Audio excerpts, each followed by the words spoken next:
1 João, capítulo 3. Abram a vossa Bíblia em 1 João, capítulo 3, diz assim a palavra de Deus. Vede quão grande caridade nos tem concedido o Pai, que fôssemos chamados filhos de Deus. Por isso o mundo não nos conhece, porque não conhece a Ele. Amados, agora somos filhos de Deus e ainda não é manifesto o que havemos de ser. Mas sabemos que quando Ele se manifestar, seremos semelhantes a Ele, porque assim como é, o veremos. E qualquer que nele tem esta esperança, purifica-se a si mesmo, como também Ele é puro. Qualquer que comete o pecado, também comete iniquidade, porque o pecado é iniquidade. E bem sabeis que Ele se manifestou para tirar os nossos pecados, e nele não há pecado. Qualquer que permanece nele, não peca. Qualquer que peca, não o viu nem o conheceu. Filhinhos, ninguém vos engane. Quem pratica a justiça é justo, assim como ele é justo. Quem comete o pecado é do diabo, porque o diabo peca desde o princípio. Para isto o Filho de Deus se manifestou, para desfazer as obras do diabo.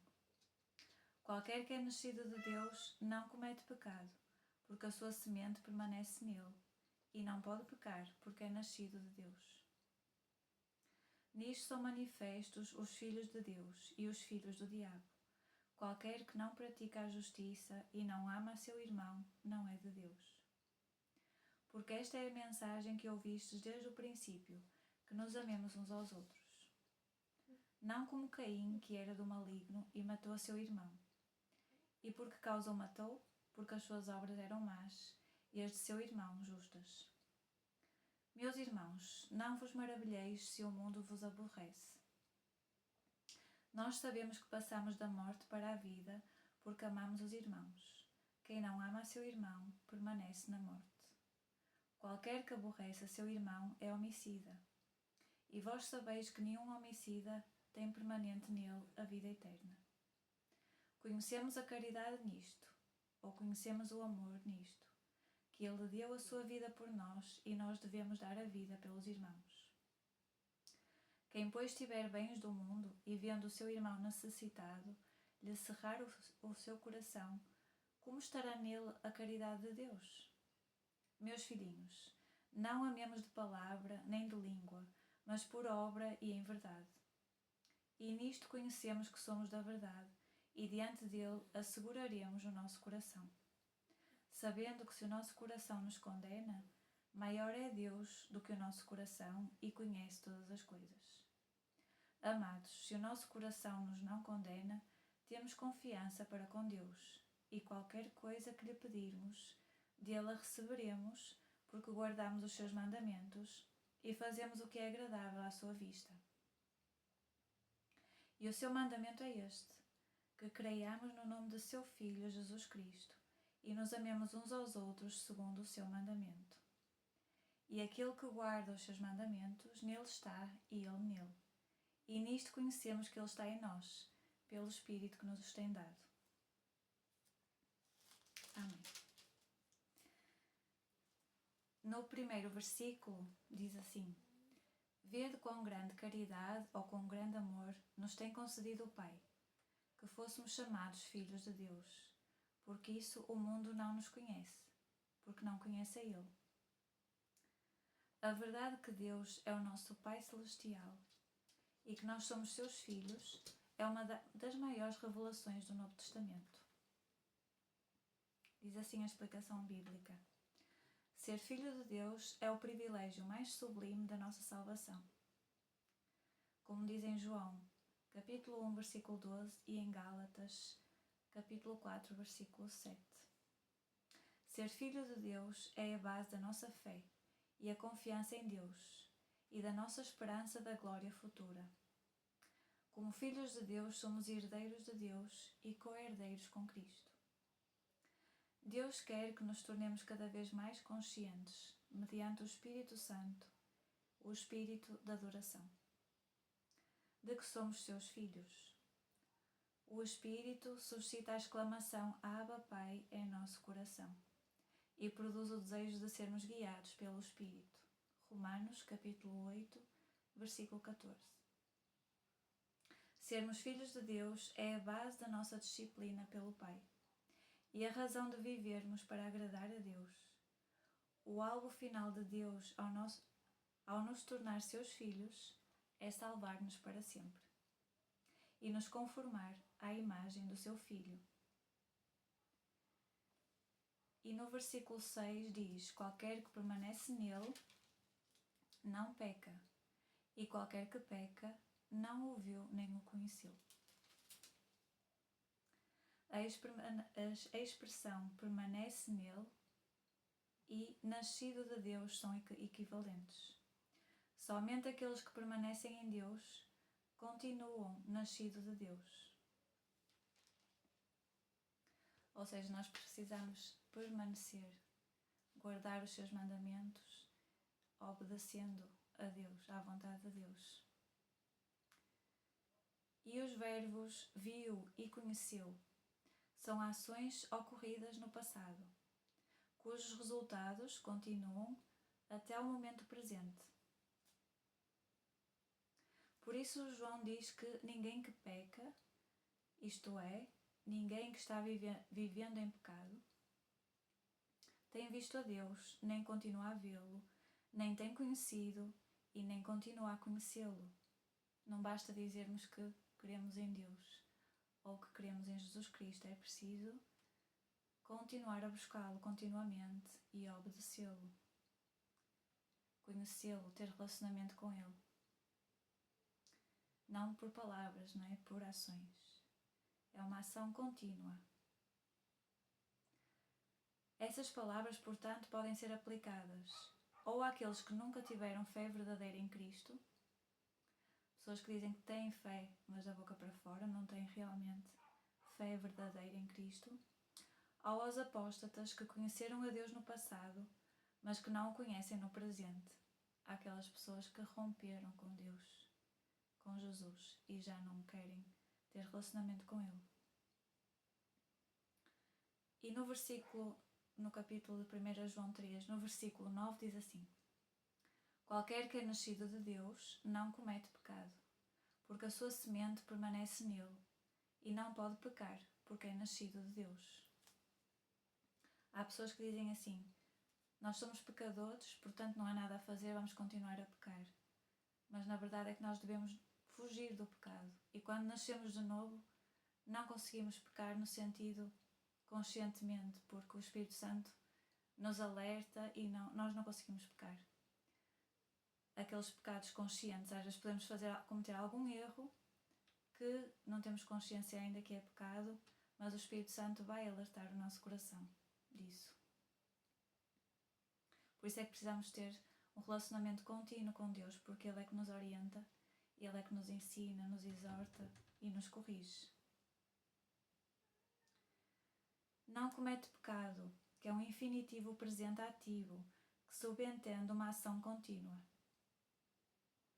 João enfatiza que quem realmente nasceu de Deus não pode continuar a viver pecando conscientemente, porque a vida de Deus não pode permanecer em quem vive na prática do pecado. O novo nascimento resulta em vida espiritual, que leva a um relacionamento sempre presente com Deus. É um relacionamento contínuo, ininterrupto, iniciado pelo novo nascimento. É impossível espiritualmente a alguém ter em si a vida divina, isto é, ser nascido de Deus, e viver de modo pecaminoso. Às vezes o crente afasta-se do alto padrão divino para a nova vida espiritual, mas ele não continuará em pecado conhecido. O que faz o crente evitar o pecado é a semente de Deus permanecente nele. A semente é a própria vida, natureza e Espírito de Deus habitando no crente. Pela fé, pela presença de Cristo em nós, pelo poder das Santas Escrituras, todo o crente pode viver a cada momento livre de delitos e pecados contra Deus. E no versículo 10 diz assim: nisto são manifestos os filhos de Deus e os filhos do diabo. Qualquer que não pratica a justiça e não ama a seu irmão, não é de Deus. Este é o âmago e a conclusão dos ensinos de João. Ele acabou de advertir o crente no sentido de não se enganar quanto à natureza da salvação. O crente deve rejeitar qualquer teologia ou doutrina, afirmando que a pessoa pode estar fora da comunhão com Deus, continuar a pecar, fazer as obras do diabo, amar o mundo, lesar o próximo e ainda ser filho de Deus, salvo, a caminho do céu. Uma vez salvo, não quer dizer que somos salvos para sempre. É preciso respeitar os mandamentos de Deus. E contrariamente a esse falso ensino, João cria claramente que quem continua na prática de pecado conhecido é do diabo e não é de Deus. Quem habitualmente pratica o pecado e afirma que tem a vida eterna e que é filho de Deus está enganado e é mentiroso.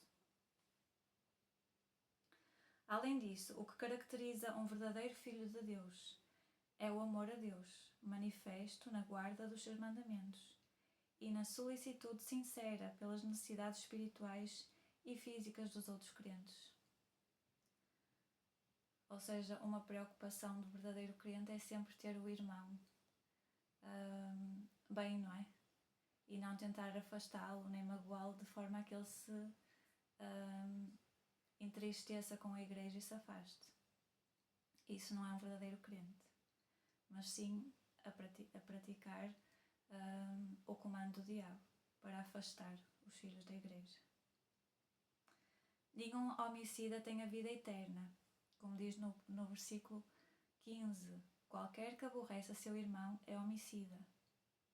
E vós sabeis que nenhum homicida tem permanente nele a vida eterna, ou seja, quem prejudica o seu irmão e faz com que ele se afaste, faz com que ele se entristeça da igreja, é um homicida. Ou odeia o seu irmão, já é, como diz a palavra de Deus, é a mesma coisa que matá-lo. A Bíblia geralmente faz uma distinção entre tipos diferentes de pecados. Os pecados involuntários, pecados menos sérios e pecados voluntários, e os pecados que levam à morte espiritual. Há certos pecados que o crente, nascido de novo, não cometerá, porque nele permanece a vida eterna de Cristo. Esses pecados, por causa da sua gravidade e da sua origem no próprio espírito da pessoa, evidenciam uma rebelião resoluta da pessoa contra Deus, um afastamento de Cristo, um decair da graça e uma cessação da vida vital da salvação. Exemplos de pecados nos quais há evidências claras de que a pessoa continua nos laços da iniquidade ou que caiu da graça e da vida eterna são a apostasia, o assassinato, a impureza ou a imoralidade sexual, abandonar a própria família, fazer o próximo pecar e a crueldade. Esses pecados abomináveis evidenciam uma total rejeição da honra devida a Deus e da solicitude amorosa para com o próximo. Por isso, quem disser: o Espírito Santo habita em mim, tem comunhão com Jesus Cristo e estou salvo por Ele, mas pratica tais pecados, engana-se a si mesmo, é mentiroso e nele não está a verdade. O crente deve ter em mente que todos os pecados, até mesmo os menos graves, podem levar ao enfraquecimento da vida espiritual, à rejeição da direção do Espírito Santo e daí à morte espiritual.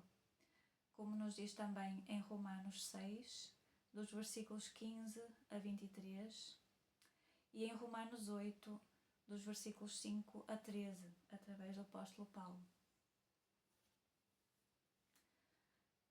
Quem, pois, tiver bens do mundo e vendo o seu irmão necessitado e lhe cerrar o seu coração, como estará nele a caridade de Deus? Ou como estará nele o amor de Deus? O amor se expressa pela ajuda sincera aos necessitados, compartilhando com ele os nossos bens terrestres. ou como doar parte do nosso alimento, das nossas roupas, ou mesmo do nosso dinheiro para ajudar os necessitados.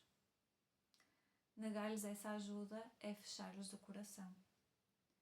Por amor, devemos também contribuir com o nosso dinheiro para ajudar a propagar o Evangelho aos que ainda não o ouviram. E agora, para terminar, o versículo 22 diz assim: E qualquer coisa que lhe pedirmos, dele a receberemos, porque guardamos os seus mandamentos e fazemos o que é agradável à sua vista. Porque algumas orações são respondidas e outras não. João declara que uma vida de oração está vinculada à nossa dedicação a Deus. Obedecer aos mandamentos de Deus, amá-lo e agradar-lhe. São condições indispensáveis para recebermos aquilo que pedimos em oração. Por isso é que muitas das vezes, quando nós não obedecemos à sua palavra, sentimos como se tivesse um teto de bronze e que as nossas orações não chegam ao Pai, não é? Porque estamos em desobediência. Porque quando nós estamos em obediência e guardamos os seus mandamentos, Deus ouve as nossas orações e mais cedo ou mais tarde Ele vai responder a essas orações. Esta era a palavra que eu tinha para partilhar hoje, que Deus falou ao meu coração. E até à próxima. Deus abençoe. Amém.